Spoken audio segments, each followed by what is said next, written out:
नमस्ते दोस्तों, ये भाग 6 है वीडियो का। From urgency of change awareness chapter का नाम है।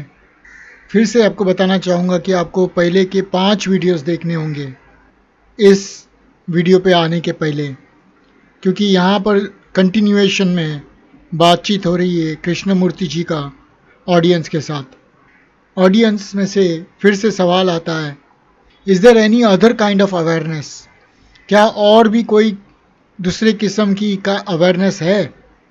Is there any other dimension to awareness? क्या अवेयरनेस का कोई दूसरा डायमेंशन है, कोई दूसरा स्टेट है? कृष्णमूर्ति जी जवाब देते हैं, again let's be careful, let's be very clear that we are not asking this question with any motive. फिर से हमें बहुत सावधान होना होगा, हमें बहुत क्लियर होना होगा कि ये जो सवाल पूछ रहे हैं उसमें कोई मोटिव तो नहीं है, कोई डिज़ायर तो नहीं है, कोई इंटेंशन तो नहीं है। क्योंकि इसके पहले पहले के वीडियो में फिर से प्रश्नकर्ता ने सवाल पूछा था, ऑडियंस में से सवाल आया था कि क्या मैं अपने पास्ट से फ्री हो सकता हूँ, अपने माइंड से, थिंकिंग से फ्री हो सकता हूँ। और अब फिर से वही टाइप के सवाल आ रहा है, उसी तरह का सवाल आ रहा है कि क्या किसी और टाइप का अवेयरनेस है क्या।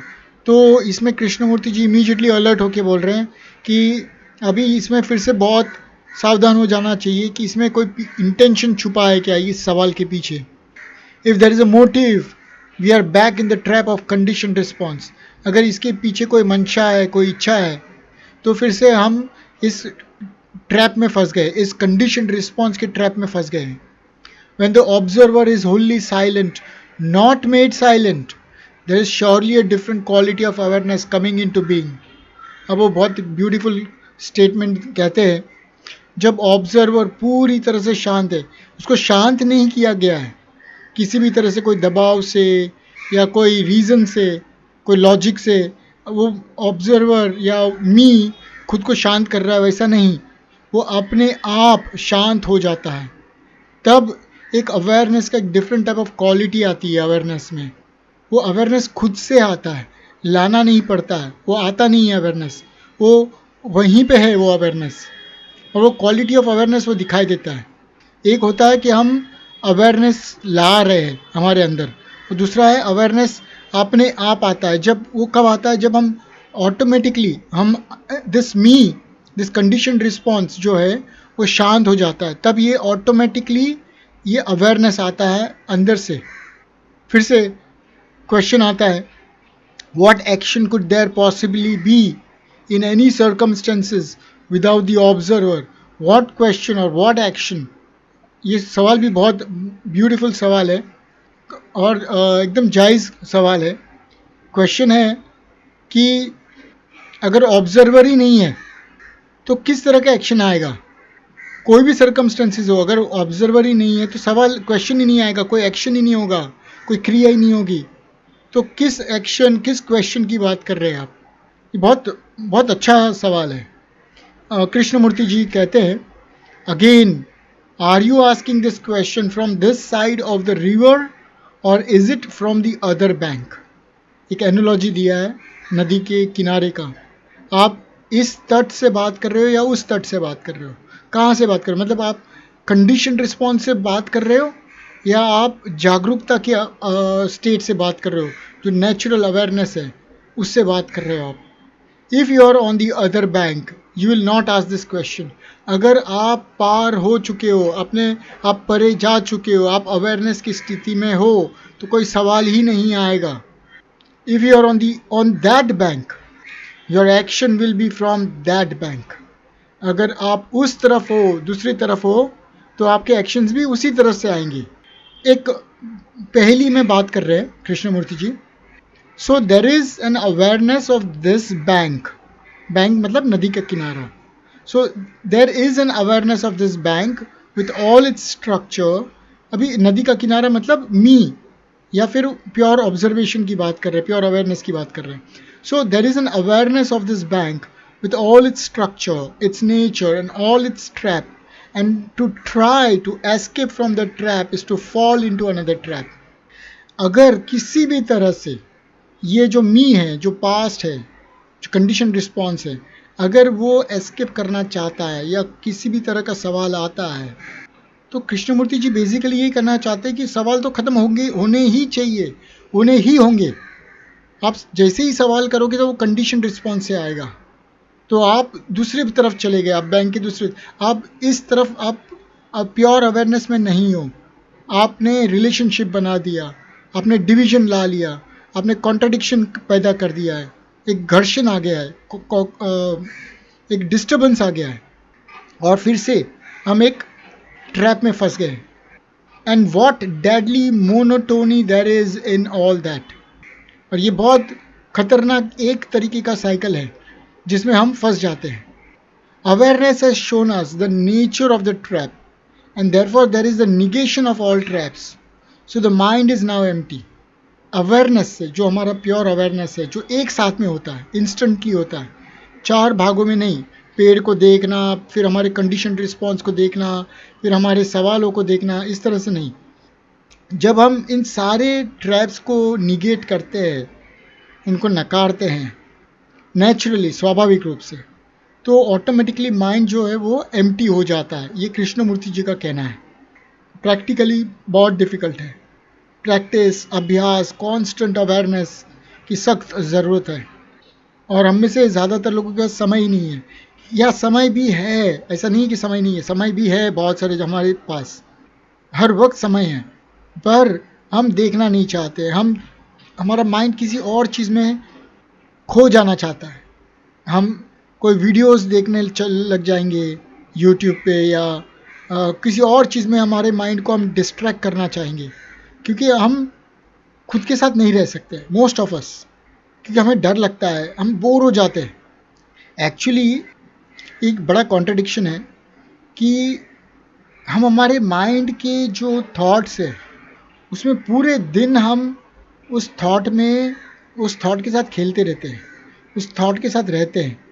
बट अगर हमको एक्चुअली में अवेयर होना होता है, ये अनकॉन्शियसली हम रहते हैं, और जब हम एक्चुअली खुद से अवेयर होना चाहते हैं तो हमें डर लगना लग जाता है, हम बोर होना शुरू हो जाते हैं। ये भी बहुत ज़रूरी है समझना। It is empty of the me end of the trap.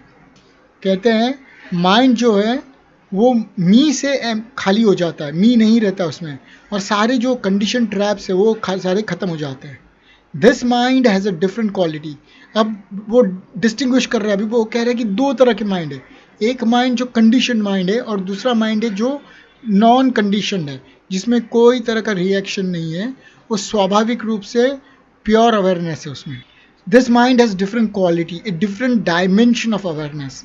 अभी अवेयरनेस की भी उन्होंने डिस्टिंक्शंस कर दिए कि एक सुपरफिशियल अवेयरनेस और एक डीप अवेयरनेस, एक गहरी स्थिति अवेयरनेस की। This awareness is not aware that it is aware. शायद ये सबसे ब्यूटीफुल लाइन है। दिस अवेयरनेस, ये जो अवेयरनेस है वो खुद के बारे में भी अवेयर नहीं है कि वो अवेयर है। आपको ये कम से कम 100 बार पढ़ना चाहिए ये समझने के लिए। समझ में तो सबको आ जाएगा तुरंत, बट कितनी गहराई है इस एक लाइन में, एक सेंटेंस में, उसको बहुत बार दोहराना चाहिए, उसको पूरे अंदर एब्जॉर्ब कर देना चाहिए ये लाइन को। This awareness is not aware that it is aware. ये स्थिति बहुत नामुमकिन सी लगती है, एटलीस्ट मेरे लिए मैं कह सकता हूँ। एक फ्रैक्शन ऑफ अ सेकंड के लिए भी अगर हमको ये एहसास हो जाए, बेसिकली हम पूरे अवेयरनेस को ही काट रहे हैं यहाँ पर।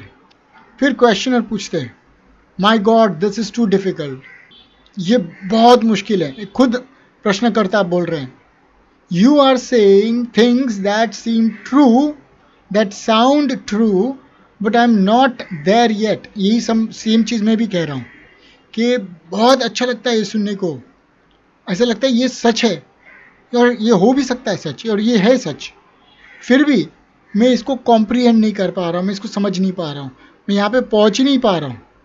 Can you put it differently? क्या आप इसको अलग तरीके से रख सकते हैं? Can you push me out of my trap? क्या आप मुझे मेरे खुद के ट्रैप से निकाल सकते हैं क्या? मेरे कंडीशन रिस्पॉन्स से बाहर निकाल सकते हैं क्या? कृष्णमूर्ति जी कहते हैं, nobody can push you out of your trap. कोई भी आपको आपके ट्रैप से निकाल नहीं सकता है. कोई गुरु नहीं, कोई ड्रग्स नहीं, कोई मंत्र नहीं, कोई भी नहीं, आपके अलावा कोई भी नहीं. खास करके मैं, कृष्णमूर्ति तो खुद निकाल नहीं सकते. वो कह रहे मैं तो निकाल ही नहीं सकता हूँ आपको. All that you have to do is to be aware from the beginning to the end, not become inattentive in the middle of it. वो कह रहे एक बहुत बड़ी हिंट दी है यहाँ पे इन्होंने इस लाइन में. इसके पहले जब उन्होंने कहा था, वो जो अवेयरनेस की लाइन कही थी कि ये जो अवेयरनेस है जिसके बारे में कृष्णमूर्ति जी कह रहे हैं, वो खुद ही अवेयर नहीं है कि वो अवेयर है. ये कहाँ पे, ये कब आ सकता है? तो इसका आंसर यहाँ पे उन्होंने हिंट किया है कि हमें जो करना है वो सिर्फ यही करना है कि स्टार्टिंग से लेके कोई भी चीज़ के लिए स्टार्टिंग से लेके एंड तक अवेयर रहना है. बीच में इनअटेंटिव नहीं रहना है. बीच में हमारा अटेंशन जाना नहीं चाहिए. पूरा स्टार्ट से लेके एंड तक कोई भी छोटी सी 1 सेकंड के लिए भी करो तो उसको पूरे तरह से ख़त्म करो पूरे अटेंशन के साथ. This new quality of awareness is attention, and in this attention there is no frontier made by the me. अब वो कह रहे हैं ये जो अवेयरनेस का जो क्वालिटी है वो अटेंशन का क्वालिटी. आप कितना अटेंड करते हो, कोई भी चीज़ के साथ कितना रहते हो आप, और इस अटेंशन से आप कोई कुछ आप एक कोई गोल नहीं पाओगे, या आप कुछ एम नहीं कर रहे हो कोई चीज़ के लिए. बस आपको रहना है स्टार्ट से लेके एंड तक उस चीज़ के साथ, उस क्षण के साथ, उस सेकंड के साथ. This attention is the highest form of virtue, therefore it is love. तो लव की व्याख्या कर रहे हैं. वो बता रहे हैं लव क्या है. लव वो है जिसमें हाईएस्ट फॉर्म ऑफ अटेंशन है, और वही वर्च्यू है, वही खूबी है. It is supreme intelligence, and there cannot be attention if you are not sensitive to the structure and the nature of this man-made traps. हम जो ये हमारे खुद के बनाए हुए ट्रैप्स में फंसे हुए हैं, अगर इस स्ट्रक्चर, इस ढांचे को हम नहीं देखते, हम सेंसिटिव नहीं हैं इस ढांचे के लिए. हमें बहुत सेंसिटिव होना पड़ेगा हर एक चीज़ के लिए. हमारा जो अटेंशन है, जो अवेयरनेस है, वो ध्यान की जो क्षमता है हमारे में, वो सुप्रीम होनी चाहिए. और वही सुप्रीम इंटेलिजेंस भी है, और वही प्यार भी है, वही लव भी है. तो यहाँ पे चैप्टर समाप्त होता है, the urgency of change. Chapter का नाम था अवेयरनेस. धन्यवाद.